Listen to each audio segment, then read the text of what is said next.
تلك آيات الكتاب المبين إنا أنزلناه قرآنا عربيا لعلكم تعقلون نحن نقص عليك أحسن القصص بما أوحينا إليك هذا القرآن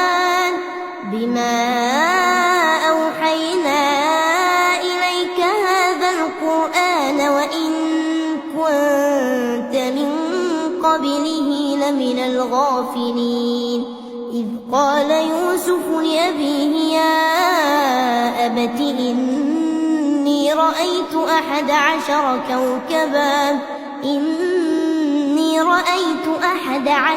كوكبا والشمس والقمر رأيتهم لي ساجدين قال يا بني لا تقصص رؤياك على إخوتك فيكيدوا لك كيدا إن الشيطان للإنسان عدو مبين وكذلك يجتبيك ربك ويعلمك من تأويل الأحاديث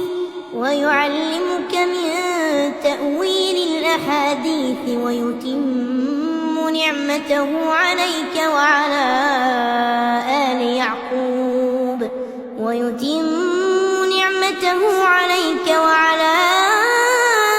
آل يعقوب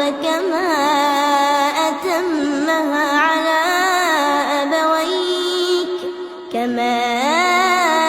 أتمها على أبويك من قبل إبراهيم وإسحاق إن ربك عليم حكيم لقد كان في يوسف وإخوته آيات للسائلين إذ قالوا ليوسف وأخوه أحب إلى أبينا منا ونحن عصبة إن أبانا لفي ضلال مبين اقتلوا يوسف أو اطرحوه أرضا يخل لكم وجه أبيكم وتكونوا من بعده قوما صالحين قال قائل منهم لا تقتلوا يوسف وألقوه في غيابة الجب يلتقطه بعض السيارة إن كنتم فاعلين قالوا يا أبانا ما لك لا تأمنا على يوسف وإنا له لناصحون أرسله معنا غدا يرتع ويلعب وإنا له لحافظون قال إني ليحزنني أن تذهبوا به وأخاف أن يأكله الذئب وأنتم عنه غافلون قالوا لئن أكله الذئب ونحن عصبة إنا إذا لخاسرون فلما ذهبوا به وأجمعوا أن يجعلوه في غيابة الجب وأوحينا إليه لتنبئنهم بأمرهم هذا وهم لا يشعرون وجاءوا أباهم عشاء يبكون قالوا يا أبانا إنا ذهبنا نستبق وتركنا يوسف عند متاعنا فأكله الذئب وما أنت بمؤمن لنا ولو كنا صادقين وجاءوا على قميصه بدم كذب قال بل سولت لكم أنفسكم أمرا فصبر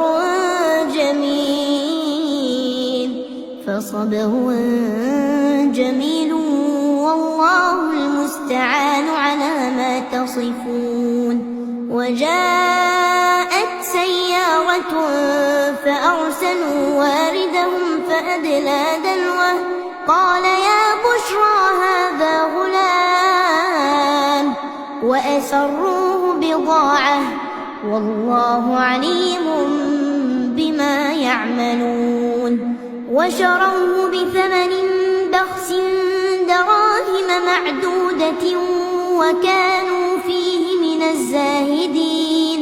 وقال الذي اشتراه من مصر لامرأته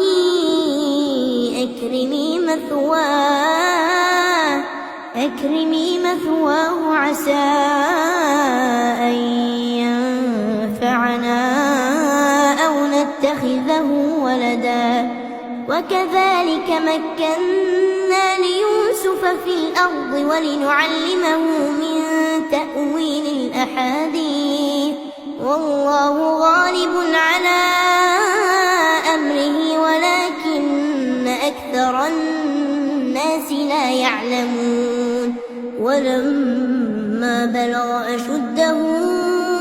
آتيناه حكما وعلما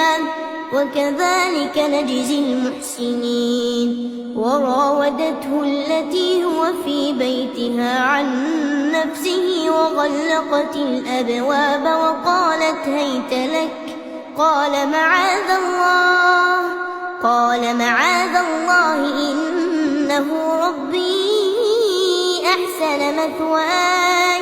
إنه لا يفلح الظالمون. ولقد همت به وهم بها لولا أن رأى برهان ربه كذلك لنصرف عنه السوء والفحشاء إنه من عبادنا المخلصين. واستبق الباب وقدت قميصه من دبر وألف يا سيدها لدى الباب قالت ما جزاء من أراد بأهلك سوءا إلا أن يسجن أو عذاب أليم. قال هي راودتني عن نفسي وشهد شاهد من أهلها إن كان قميصه قد من قبل فصدقت وهو من الكاذبين وإن كان قميصه قد من دبر فكذبت وهو من الصادقين. فلما رأى قميصه قد من دبر قال إنه من كيدكن إن كيدكن عظيم. يوسف أعرض عن هذا واستغفري لذنبك إنك كنت من الخاطئين. وقال نسوة في المدينة امرأة العزيز تراود فتاها عن نفسه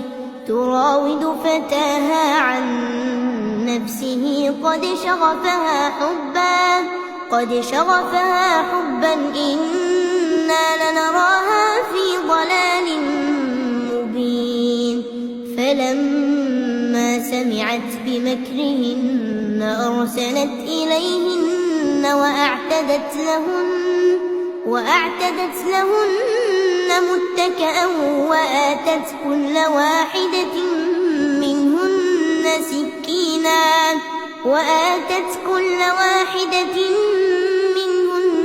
سكينا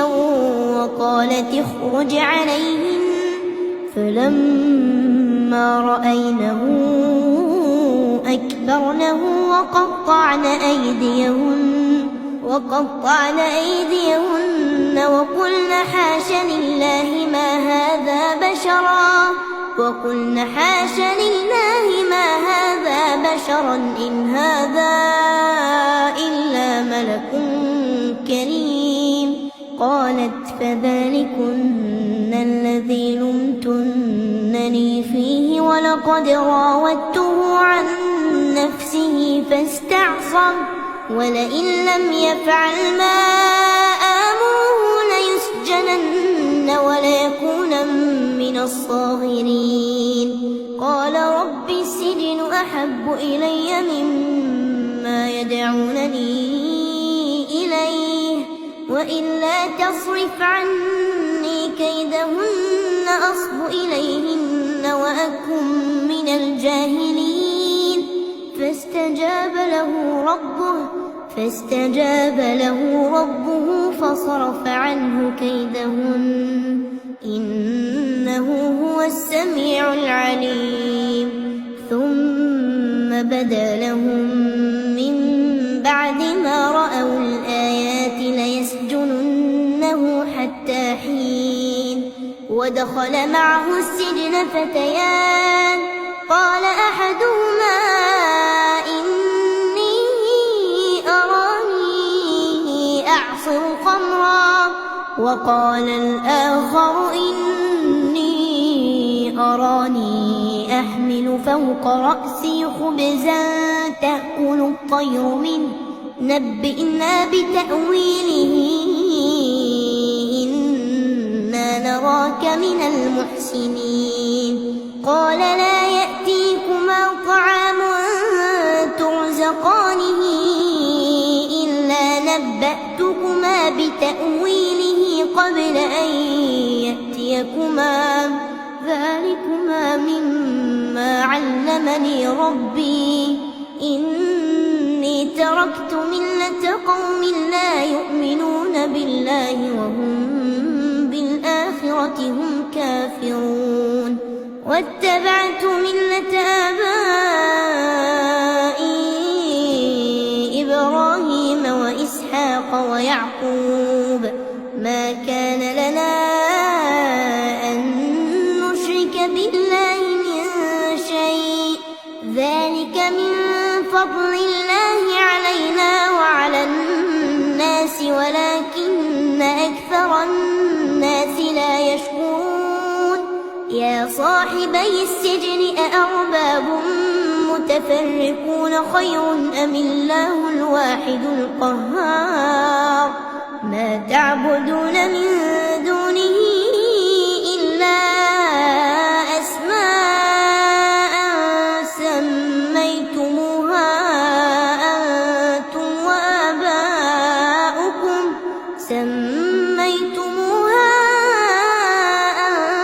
وآباؤكم ما أنزل الله بها من سلطان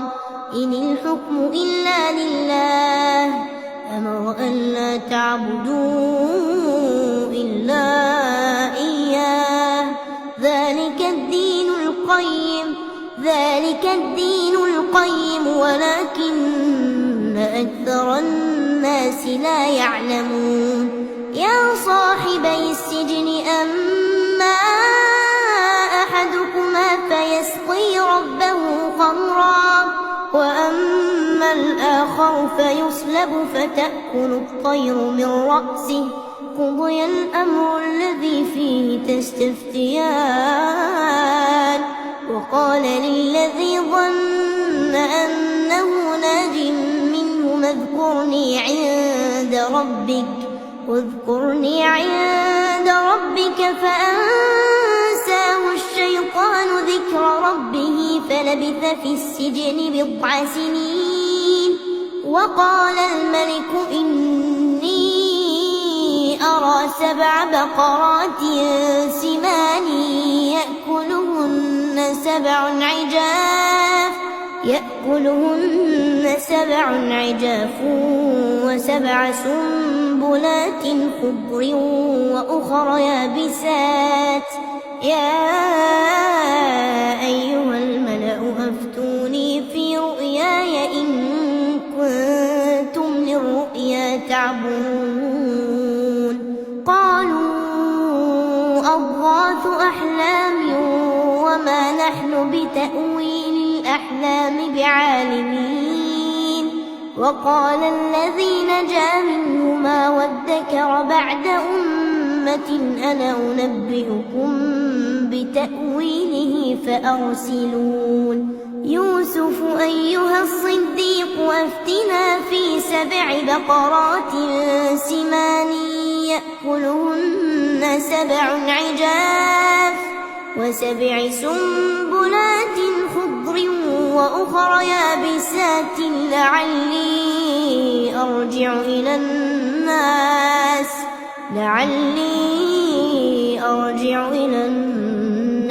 لعلهم يعلمون قال تزرعون 7 سنين دأبا فما حصدتم فذروه في سنبله إلا قليلا مما تأكلون ثم يأتي من بعد ذلك 7 شداد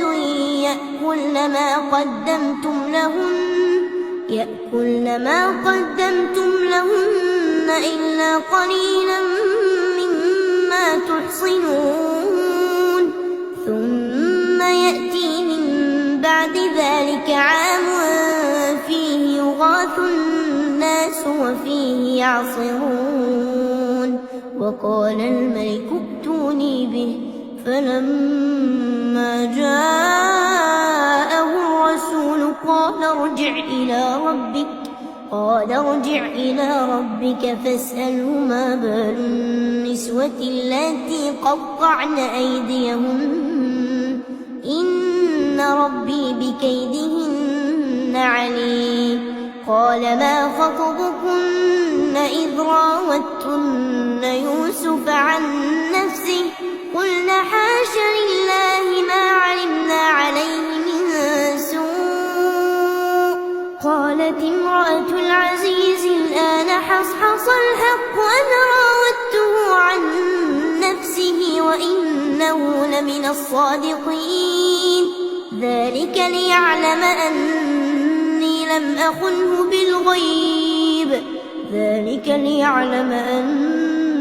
لم أخنه بالغيب وأن الله لا يهدي كيد الخائنين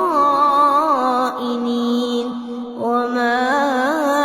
أبرئ نفسي إن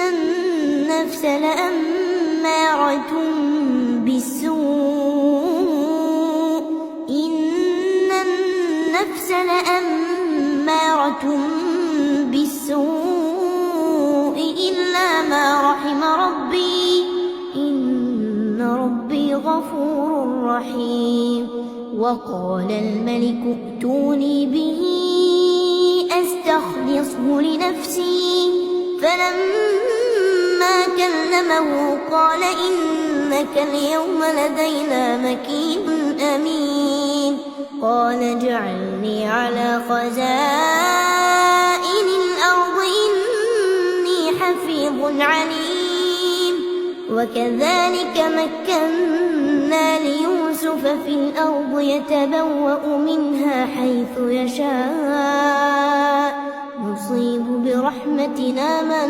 نشاء ولا نضيع أجر المحسنين ولأجر الآخرة خير للذين آمنوا وكانوا يتقون وجاء إخوة يوسف فدخلوا عليه فعرفهم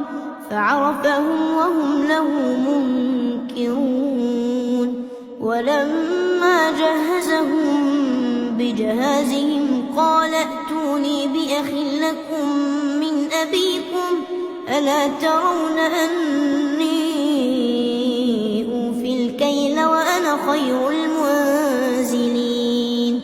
فإن لم تأتوني به فلا كيل لكم عندي ولا تقربون قالوا سنراود عنه أباه وإنا لفاعلون وقال لفتيانه اجعلوا بضاعتهم في رحالهم لعلهم يعرفونها إذا انقلبوا إلى أهلهم لعلهم يرجعون فلما رجعوا إلى أبيهم قالوا يا أبانا منع منا الكيل فأرسل معنا أخانا نكتل وإنا له لحافظون قال هل آمنكم عليه إلا كما أمنتكم على أخيه من قبل فالله خير حافظا وهو أرحم الراحمين ولما فتحوا متاعهم وجدوا بضاعتهم ردت إليهم قالوا يا أبانا ما نبغي هذه بضاعتنا ردت إلينا ونمير أهلنا ونحفظ أخانا ونزداد كيل بعير ذلك كيل يسير قال لن أرسله معكم حتى تؤتون موثقا من الله لتأتونني به إلا أن يحاط بكم فلما آتوا موثقهم قال الله على ما نقول وكيل وقال يا بني لا تدخلوا من باب واحد وادخلوا من أبواب متفرقة وما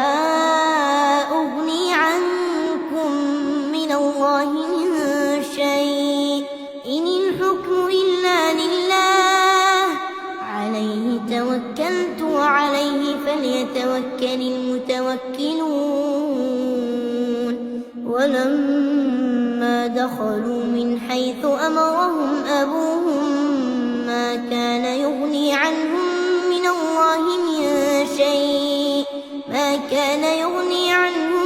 من الله من شيء إلا حاجة في نفس يعقوب قضاها وإنه لذو علم لما علمناه ولكن أكثر الناس لا يعلمون ولما دخلوا على يوسف آوى إليه أخاه